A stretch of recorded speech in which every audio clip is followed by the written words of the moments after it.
लगता है Trump Putin से आर पार की जंग करने जा रहे हैं। ट्रंप ने ऐलान कर दिया है कि यूरोप के टॉप नेता अमेरिका पहुंच चुके हैं और अगले 48 घंटे के अंदर रूस पर बहुत बड़ा फैसला ले लिया जाएगा। इधर ज़ेलेंस्की ने रूस के हमलों के बाद ऐलान कर दिया है कि अब किसी भी कीमत पर पुतिन के साथ मीटिंग नहीं करूंगा, अब युद्ध से ही हार जीत का फैसला होगा। युद्ध पर अड़ गया यूक्रेन, रूस ने उड़ाए छितरे। 24 घंटे में 823 हवाई हमले, यूक्रेन अमेरिका यूक्रेन में फेल। यूक्रेन का सर्वनाश, अमेरिका भागा यूरोप। रूस का पलटवार, यूक्रेन के 143 ठिकाने तबाह। 1292 दिनों के रूस यूक्रेन जंग अब खुलकर शहरों में शुरू हो चुकी है। जब से यूक्रेनी सेना ने रूस के तेल डिपो और पाइपलाइन को धमाके से उड़ाया है, उसके बाद से पुतिन ने यूक्रेन के बड़े शहरों के वीवीआईपी इलाकों पर हमले शुरू करवा दिए हैं। सबसे ताजा खबर यह है कि यूक्रेन की राजधानी समेत 1 दर्जन यूक्रेनी शहरों पर रूस ने 823 से ज्यादा हवाई हमले किए हैं। इधर ज़ेलेंस्की भी रूसी हमलों से बुरी तरह से बौखलाए हैं।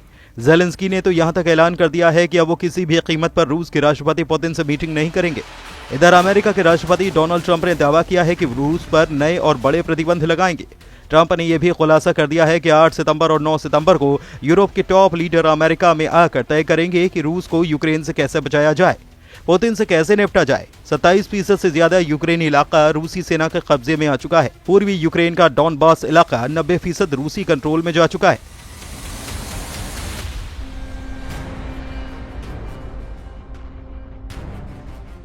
लेकिन उसके बावजूद रूस के हमले कम होने के बजाय तेज होते जा रहे हैं। खुद पुतिन ने 1 हफ्ते पहले मीडिया के सामने 2 टूक कहा था कि रूसी सेना तेजी से यूक्रेन के इलाकों पर कब्जा कर रही है और रूसी सेना की लगभग हर यूनिट सफलतापूर्वक यूक्रेन में अपने लक्ष्य हासिल कर रही है। इस बयान के बाद से अब तक रूस ने यूक्रेन पर 3000 से ज्यादा हवाई हमले किए, जिसमें क्रूज, बैलिस्टिक मिसाइल और बहुत बड़ी संख्या में ड्रोन हमले शामिल हैं। पिछले 24 घंटे में यूक्रेन की राजधानी कीव समेत कई शहरों पर रूस के इतने तीखे और प्रचंड हमले हुए हैं कि ज़ेलेंस्की भी खौफनाक तस्वीरें देखकर बौखला गए हैं। यूक्रेन की वायुसेना ने कहा है कि रूस ने हमले के दौरान 810 ड्रोन और 13 मिसाइलें दागी, जिससे कि ज़ापोरिज़िया, क्रीवी री और ओडेशा शहरों के साथ साथ सूमी और चेर्निहिव क्षेत्रों समेत पूरे देश में नुकसान हुआ है। यूक्रेनी अधिकारियों के अनुसार कई और रूसी हमलों में ज़ापोरिज़िया क्षेत्र में 3, डोनेत्स्क में 2, खार्किव में 1 66 साल की महिला मारी गई है। रूसी रक्षा मंत्रालय के दावों के मुताबिक उनकी सेना ने 24 घंटे में 210 यूक्रेनी ड्रोन और 3 हवाई बम मार गिराए हैं। रूसी मीडिया TASS का दावा है कि रूसी सेना ने यूक्रेन के नेप्रोपेट्रस क्षेत्र में खोरोशे बस्ती पर कब्जा कर लिया है। खुद यूक्रेन के राष्ट्रपति ज़ेलेंस्की ने सोशल मीडिया पर एक पोस्ट में लिखा है कि रूस ने सितंबर के पहले 5 दिनों में यूक्रेन पर 1300 से ज्यादा ड्रोन, लगभग 900 बम और अलग अलग तरह की लगभग 50 मिसाइलें दागी हैं। राष्ट्रपति ज़ेलेंस्की का दावा है कि रूस के हमले यूक्रेन के 14 इलाकों पर हुए हैं। ज़ेलेंस्की ने दावा किया है कि रूस युद्ध को लंबा खींचने की कोशिश कर रहा है और कूटनीति को एक तमाशा बनाने की भी कोशिश की जा रही है। रूस के रक्षा मंत्रालय ने यह भी दावा किया है कि उसने यूक्रेन के चेर्निहिव इलाके में भीषण मिसाइल हमला किया।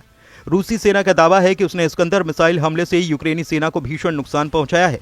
रूसी सैनिकों ने यूक्रेन के दक्षिण पूर्वी दिप्रोपेट्रोव्स्क इलाके के नोवोसेल्विका गांव पर भी कब्जा कर लिया है। यूक्रेनी सैन्य कमांडर ने रूस के तेज होते हवाई हमलों को लेकर चिंता जताई है और पश्चिमा देशों से ज्यादा बेहतर एयर डिफेंस देने की मांग की है। रूस के खूनी हमलों से क्या अब यूक्रेन को यूरोप के 26 देश बचा पाएंगे? ये बहुत बड़ा सवाल है, क्योंकि राष्ट्रपति ज़ेलेंस्की ने 2 टूक कहा है कि अब पुतिन के साथ मीटिंग का कोई मतलब नहीं बनता। एक अमेरिकी मीडिया चैनल से बातचीत में यूक्रेनी राष्ट्रपति वोलोदिमिर ज़ेलेंस्की ने कहा कि मैं आतंकी की राजधानी मॉस्को नहीं जा सकता, क्योंकि यूक्रेन पर हर दिन हमले हो रहे हैं। पुतिन कीव आ सकते हैं। हम आपको बता दें कि अलास्का बैठक के बाद से अमेरिकी राष्ट्रपति डोनाल्ड ट्रंप पुतिन और ज़ेलेंस्की के बीच आमने सामने बैठक कराने की कोशिश कर रहे हैं। हाल में पुतिन ने कहा था कि वो ज़ेलेंस्की से मिलने के लिए तैयार हैं, लेकिन ये बैठक मॉस्को में होनी चाहिए। इधर रूसी सरकार के प्रवक्ता दिमित्री पेस्कोव ने स्पष्ट किया है कि ज़ेलेंस्की को रूसी राजधानी मॉस्को में आत्मसमर्पण करने के लिए नहीं, बल्कि बातचीत करने के लिए आमंत्रित किया गया है। रूस के हमले और ज़ेलेंस्की की नाराजगी के बीच अमेरिकी राष्ट्रपति डोनाल्ड ट्रंप ने भी संकेत दिए हैं कि अमेरिका रूस पर नए प्रतिबंध लगाने जा रहा है। व्हाइट हाउस में जब उनसे पूछा गया कि क्या सीधे व्लादिमीर पुतिन को भी निशाना बनाएंगे, तो उन्होंने कहा कि हाँ, मैं तैयार हूं। ट्रंप पहले भी रूस और उसके तेल खरीदारों पर कड़े प्रतिबंध लगाने की चेतावनी दे चुके हैं। अब माना जा रहा है कि प्रतिबंधों के दूसरे चरण में ऊर्जा और वित्तीय क्षेत्रों को टारगेट किया जा सकता है। रूस का यह हमला न सिर्फ यूक्रेन बल्कि पूरी दुनिया के लिए चिंता का विषय है। यूरोपीय संघ और नाटो देशों ने रूसी हमले की निंदा की है। कई देशों का कहना है कि रूस की बढ़ती आक्रामकता अंतर्राष्ट्रीय शांति के लिए खतरा है। इधर खबर है कि यूरोपीय देशों के प्रमुख राष्ट्रपति ट्रंप के साथ मीटिंग के लिए अमेरिका पहुंचने लगे हैं। ट्रंप ने खुद मीडिया को बताया है कि यूरोप के कई राष्ट्र प्रमुख अमेरिका पहुंचने लगे हैं, लेकिन उन्होंने किसी भी यूरोपीय देश के प्रमुख का नाम नहीं बताया।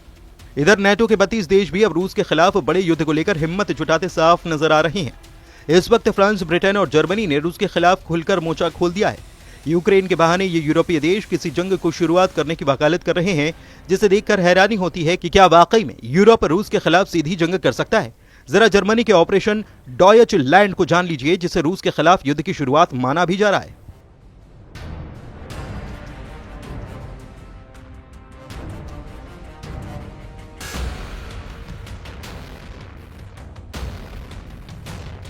जर्मनी ने ऑपरेशन डॉयचलैंड नाम से 1000 पन्नों का दस्तावेज तैयार किया है, जिसमें सुरक्षित स्थानों, बंकरों और नेटो सैनिकों और वाहनों की तैनाती का पूरा खाका दिया गया है। इसके अलावा परमाणु युद्ध की भी तैयारी की जा रही है, जिसमें यूरोपीय देश परमाणु हमले की स्थिति में जान बचाने के तरीकों पर काम कर रहे हैं। दस्तावेजों से पता चला है कि जुलाई में ब्रिटेन और फ्रांस के बीच एक समझौता हुआ है, जिसके तहत विश्व युद्ध तृतीय की स्थिति में दोनों देश अपने हमलों को एक साथ कोऑर्डिनेट करेंगे। ये तैयारियां साबित करती हैं कि यूरोप में संभावित बड़े युद्ध की तैयारियों का स्तर कितना ज्यादा गंभीर है। एक्सपर्ट्स का कहना है कि फ्रांस की ये तैयारी न सिर्फ होने वाली जंग की तैयारियों को दिखा रहा है, बल्कि तीसरे विश्व युद्ध की शुरुआत का गंभीर संकेत भी है। इधर रूस के राष्ट्रपति व्लादिमीर पुतिन ने अब एक बार फिर से यूक्रेन को चेतावनी दी है। उन्होंने कहा है कि अगर समझदारी दिखाई जाए तो युद्ध को बातचीत के जरिए रोका जा सकता है। पुतिन ने कहा कि वे यूक्रेन युद्ध को खत्म करना चाहते हैं और ये उनकी प्राथमिकता से एक है। रॉयटर्स के मुताबिक पुतिन ने कहा है कि अमेरिका इस युद्ध को समाप्त करने के लिए ईमानदारी से कोशिश करता नजर आ रहा है। अगर समझदारी के साथ काम किया जाए तो युद्ध रोका जा सकता है, यही मेरा अनुमान है। खासकर जब हम ट्रंप प्रशासन का रुख देखते हैं तो लगता है कि वो वास्तव में समाधान चाहते हैं। अगर नहीं तो हमें अपने सभी उद्देश्यों को हथियारों की ताकत से पूरा करना होगा। इधर रूस ने यूक्रेन के पूरे डॉनबास के 90% इलाके पर कब्जे का दावा किया है। ट्रंप के सामने भी पुतिन ने 15 अगस्त 2025 को कहा था कि अगर यूक्रेन के 4 बड़े इलाके रूस को यूक्रेन सौंप दे तो रूस सीज फायर के लिए तैयार हो सकता है। लेकिन जेलेंस्की ने दो टूक कहा था कि यूक्रेन की जमीन रूस को गिफ्ट में नहीं दी जाएगी।